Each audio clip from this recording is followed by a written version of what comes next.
نحمده ونصلي على رسوله الكريم أما بعد.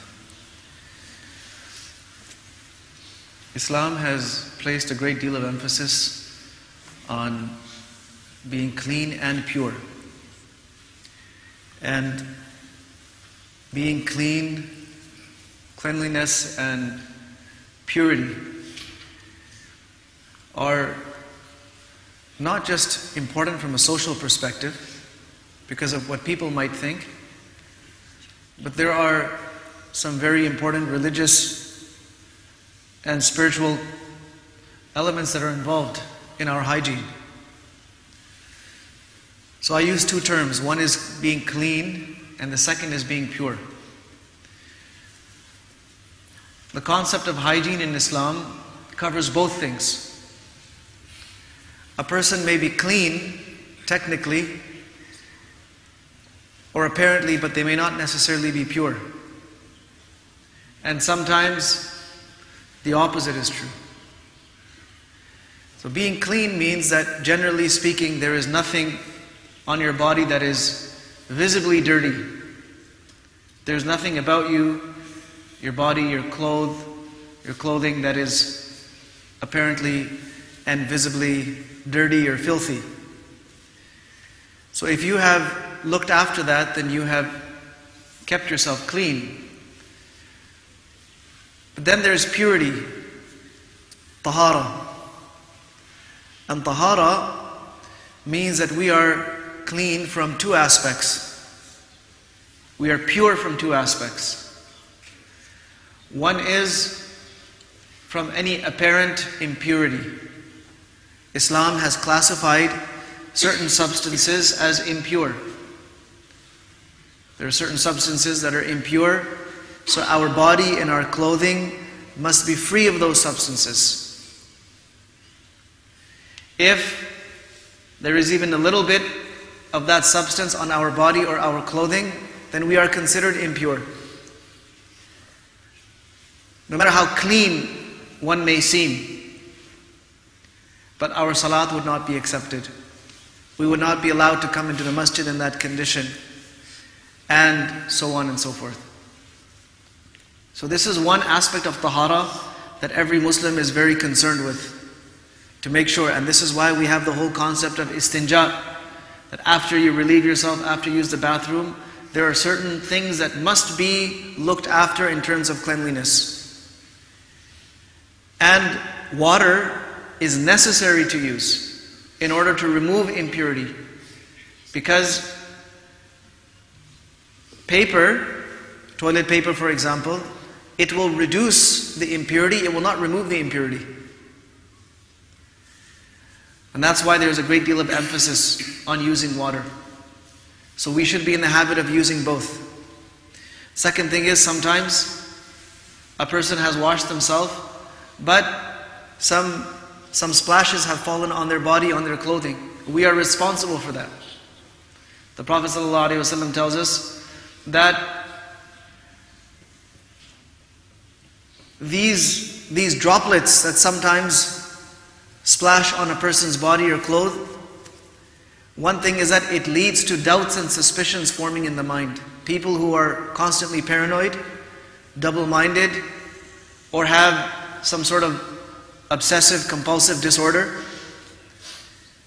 or they're constantly unsure of themselves, or they're constantly forgetting whether they did something or not.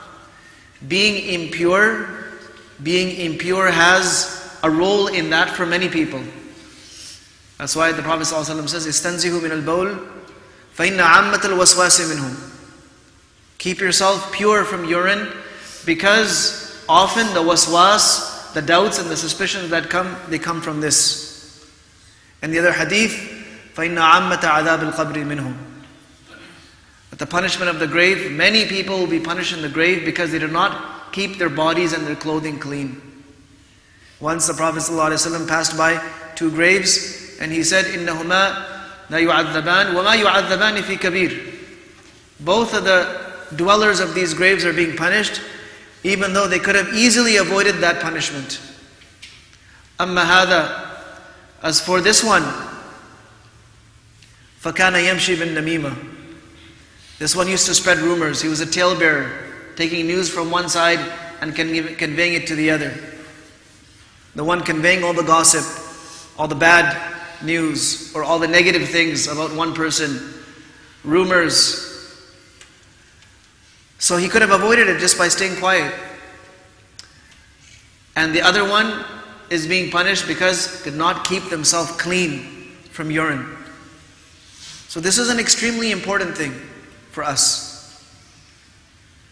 So this is one type of tahara that a Muslim is very much preoccupied with, keeping our bodies and keeping our clothes clean all the time. This applies to any condition. It's not just for the masjid or just for school. At any time, a Muslim will not be wearing impure clothes. And they will not be keeping their body with impurities on them. Right away, they will wash it off and clean themselves. The second type of impurity is what we call hadath. Hadath is a state of impurity, even though your body may be perfectly pure and clean. But you are in a state of impurity, and there are two states of impurity. There's a minor state and there's a major state. The minor state of impurity is when you have to do wudu. When you break your wudu, you are in a minor state of impurity. You can still enter the masjid, you can still recite the Quran from memory, and so on and so forth, but you cannot pray salat. You cannot pick up the mushaf and read it in that condition. So this is a minor state, hadath asghar. Then there's a major state of impurity. A major state of impurity is like when a person has a wet dream. So this is a major state of impurity. And now, even if their body appears to be clean,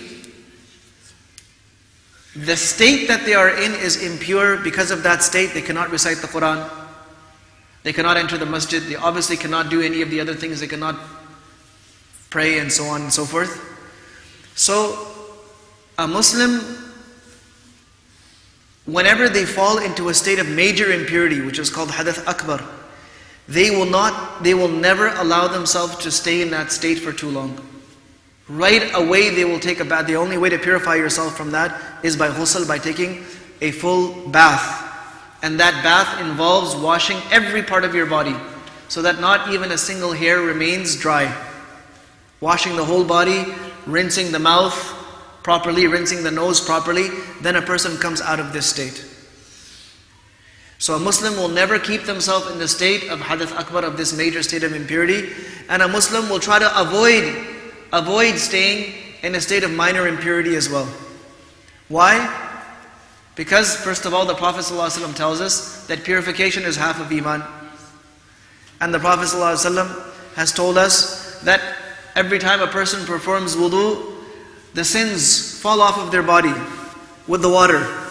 As the water drips off, the minor sins they have committed since the last time they performed wudu, they come out. So much so that sins of the eyes, they come trickling out with the water that drips off of your eyes.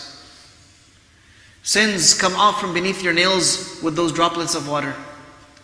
So Muslims are very diligent about making sure they stay in a state of wudu. When we are in a state of wudu and our body and clothing are clean, we are in a complete state of tahara. Now we are attracting angels. We're attracting the malaika. We're attracting good things. And when we are in any of those states of impurity that I mentioned, then we are attracting the shayateen. We're inviting shaitan to come and put thoughts in our minds, bad thoughts, bad ideas, and so on and so forth. So hygiene is not just something that we do just for the sake of looking good for other people. It could be that a person makes their appearance such that it is fine, it is presentable to other people, but they're still impure, they're still najis, like many people are.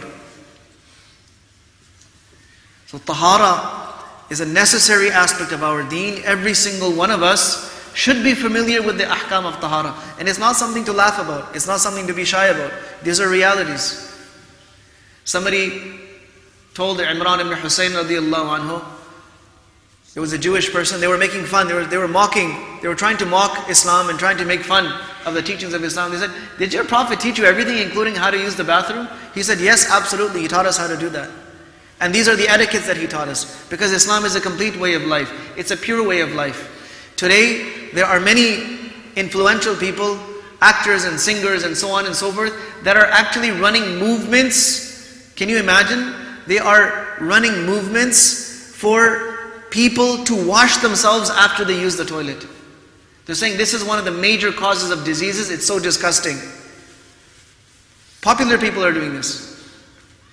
In the end, people will come back and find how pure and how complete the teachings of Islam were. We don't have to wait to find out from some third source, from somebody else, that, oh, this is something we should be doing. We already have all of those teachings. So we should never allow ourselves to be in a state where our body or our clothing is impure. We should never allow ourselves to stay in a state of major ritual impurity, hadath akbar. And as a good habit, whenever our wudu breaks, we should try to refresh our wudu and try to stay in a state of wudu. This is the best condition. May Allah subhanahu wa ta'ala enable us to purify ourselves from outside and inside. وصلى الله وسلم وبارك على نبينا محمد وعلى آله وأصحابه